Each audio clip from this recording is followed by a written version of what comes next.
વાર્તાઓ જે નિર્દોષ મનોરંજનની સાથે સાથે સંસ્કાર ચિંતનનું પણ કામ કરતી, પણ અફસોસ અત્યારે આવી વાતો આપણે ભૂલતા જઈએ છીએ.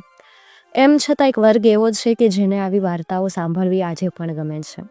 હેલો દોસ્તો, હું છું વૈશાલી અને આજે આપણે એક સરસ મજાની વાર્તા સાંભળવાના છીએ અને વાર્તા છે બે ડોશીની. આ વાર્તાઓ કાલ્પનિક છે, પણ એ વાર્તાઓમાંથી આપણને ઘણું બધું શીખવા મળે છે.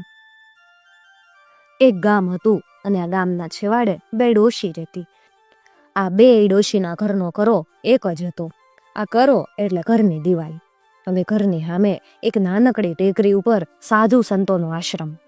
બંને ડોશી આશ્રમના કામકાજ કરવા જતી અને આશ્રમના સાધુઓની કૃપાથી એમને અન્ન વસ્ત્રોની કદી તાણ ન પડતી.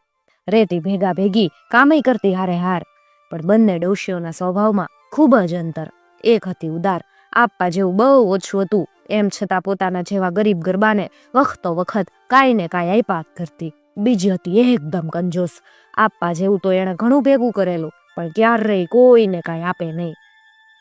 એક સાંજે આકાશમાં ભયંકર ગાજવીજ થવા લાગી. તોફાની પવન ફૂંકાવા લાગ્યો. વૃક્ષો, માનવીઓ, પશુઓ બધા થરથરવા લાગ્યા અને હારે હારે મુશળધાર વરસાદ શરૂ થયો. બંને ડોશીઓ પોતાના ઘરમાં ભરાઈને બેઠી હતી. એકાએક કંજૂસ ડોશીના બારણા ઉપર ટકોરા પડ્યા. ડોશી વાળું કરવા બેઠી હતી. એ વખતે કોઈ તોફાનમાં ફસાયેલો મુસાફર હશે તો વાળુમાં ભાગ પડાવશે એમ ધારી અને ડોશીએ તો ઝટ ખવાય એટલું ખાઈ લીધું. બાકી વૈજું એ ઢાંકી દીધું. પછી હાથ ધોઈ એને બારણું ખોલ્યું. બારણું ઉઘાડતા ઉઘાડતા એ કે, રાત દાડો કોણ બાણે ક્યાંથી આવી ભલા આવેસ, ઘરી જંપીને રેવાય દેતા નીચ. બારણું ઉઘડ્યું કે એની સામે એક શાંત સાધુની પ્રતિમા જેવા એક સાધુ ઊભા હતા. ડોશી સ્તબ્ધ બની ગઈ. સાધુએ તો તોફાનથી બચવા એમના ઉપર જાડો કોથળો નાખેલો હતો અને કોથળા ઉપર થઈ અને પાણીના બિંદુઓ એની ઉપર પડતા હતા. સાધુ બોલ્યા, બટકું રોટલો મળશે મૈયા? ડોશીને ખબર હતી કે આવા સાધુ સંતો સેવાના બદલામાં અનેક ગણું આપી દેતા હોય, એટલે એણે તરત જ ભોજનની થાળી લાવી અને હાજર કરી. બદલામાં ઘણું મળવાની ખાતરી હોય તો થોડું આપતા ડોશી અચકાય એવી હતી નહીં. સાધુ જમવા બેઠા નહીં. ડોશી સાધુના મોઢાની સામે જોઈ રહી. એ ચહેરા ઉપર કોઈ જુદું જ તેજ ઝબકારા મારી રહ્યું હતું. આશ્રમના તમામ સાધુઓને ડોશી ઓળખતી, પણ આને ક્યારેય જોયો નહોતો. એના ચહેરા ઉપર એવી સુકોમળ નમ્રતા અને પવિત્રતા હતી કે પહેલી જ ઓળખાણે એનું દિલ આર પાર જોઈ શકાય. પણ ડોશીને એ જોવાની ફુરસદ નહોતી. સાધુ કોણ છે એ જાણવા કરતા એ શું લાવ્યો છે એ જાણવા એ વધારે આતુર હતી. કેવું ભયંકર તોફાન! સાધુએ મૌન તોડ્યું. શ્રીમતોને તો ગમે એવા તોફાનમાં પણ પોપચું સરખું ફફડવાનું નથી, પણ બિચારા ગરીબોનું હું, અનાથોનું હું? સાધુ સંતોની દયા ન હોત ને તો મારા જેવા ગરીબોની કેવી વલે થાત. હા પ્રભુ, ડોશી બોલી. એટલે જ તો મૈયા, આ તોફાનમાં હું તારે બાણે આવ્યો છું. સાધુના મુખ ઉપર દીપ્તિ દેખાય. જે અન્નહીનને અન્ન અને વસ્ત્રહીનને વસ્ત્ર આપે છે એને ધન્ય છે. સ્વર્ગના બારણા એના માટે ખુલ્લા છે. ધન ભાગ્યના. સાધુ હવે ઉદારતાથી પોતાને કંઈક બક્ષિસ આપી જશે એ આશાએ હરખમાં આવી અને ડોશી બોલી.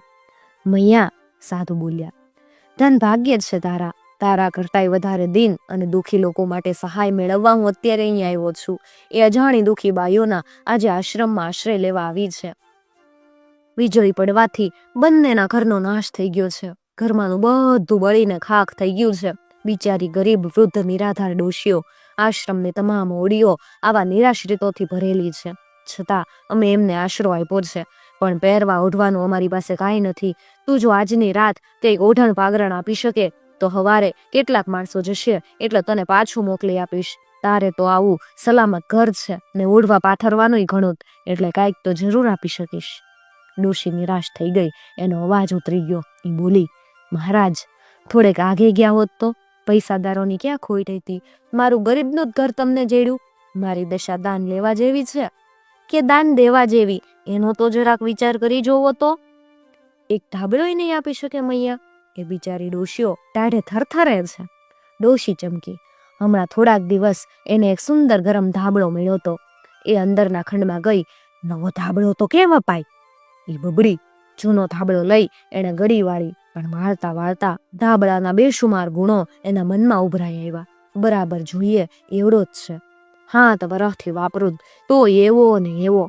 એ ભટકતી ડોશીઓ કોણ જાણે ક્યાંથી એવી છે. ઊંઘમાં મારા ધાબળાને લાતો મારીને કેવોય કરી નાખે. રખડું ને હું ભાન. જન મારામાં કદી ધાબળો જોયો હોય તો ને, એ તો કોથળા ઉપર સુનાર્યો. જેમ જેમ વિચાર કરતી ગઈ એમ એને પોતાની ધારણા સાચી પડતી લાગતી ગઈ. એકાએક એને યાદ આવ્યું કે અહીંયા ભટકતી બલામાં ઘણા તો રોગ્યા હોય. હાય હાય, એવાને ધાબળો કેમ અપાય? પેલા 2 વર્ષ ઉપર રોગ્યા આવેલા, એમણે વાપરેલી વસ્તુઓ બાળી નાખવી પડેલી. મારા ધાબળાની પણ એવી જ દિશા થાય ને. આવો સરસ ધાબળો એ બાળી કેમ ન ખાય? આમ વિચારી એણે ધાબળો પાછો મૂકી દીધો. પછી એક પાતાળી રજાઈ લીધી, પરંતુ તરત જ મનમાં વિચાર્યું, ઓહ, આ તો મારા બાપાના ઘરની, એમ કહી અને મૂકી દીધી. એ જૂની જીરણ શાલ ખીટીએ લટકતી હતી એ લઈ અને વાળવા માંડી, પણ તરત યાદ આવ્યું કે આડે દિવસે તો આ શાલ ધાબળાનું કામ કરે, એ તો ન દપાય. પછી તો કચવાતે મને એક ફાટેલી ચાદર લઈ અને બહાર આવી. બોલી, આજે આવી દેખાય પણ લીધી ત્યારે તો એવી સરસ હતી. 8 આનાથી ઓછું નહીં બેઠું હોય. આથી વધારે તો તમે કઈ નહીં આપી શકો? સાધુએ ચાદર લઈ અને ખભે નાખીને પૂછ્યું, હાય હાય, હું બોલોસ? મારા ઘરમાં બીજું આપવા જેવું છે હું? કાંઈ આપું તો આખી રાત હું આથી મરી જાઉં. બિચારી બાઈઓ ટાઢમાં થથરે છે. સાચું કહું છું, તમારા જેવડી જ છે, બધું ગુમાવી બેઠી.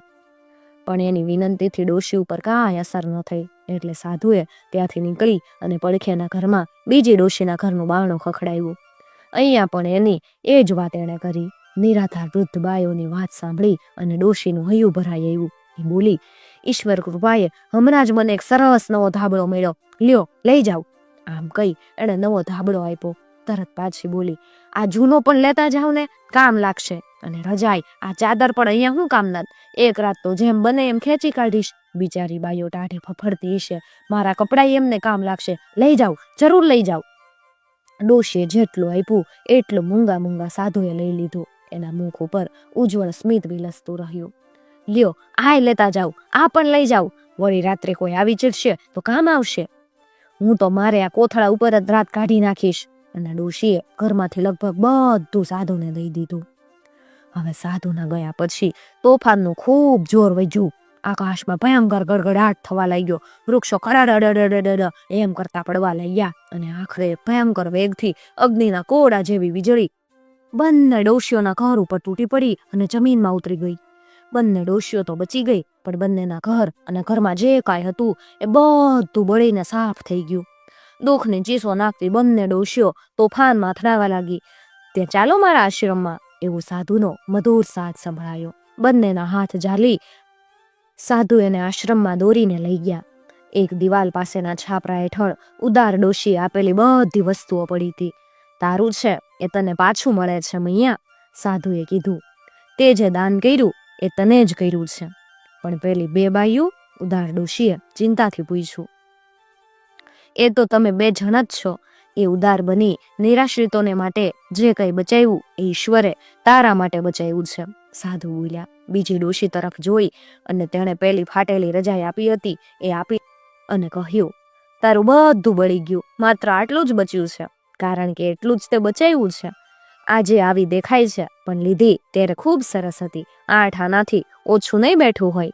કંજૂસ ડોશી કઈ બોલી નહીં, માત્ર નીચું મોં નાખી ગઈ અને સાધુ માત્ર ધીરેથી હસ્યા.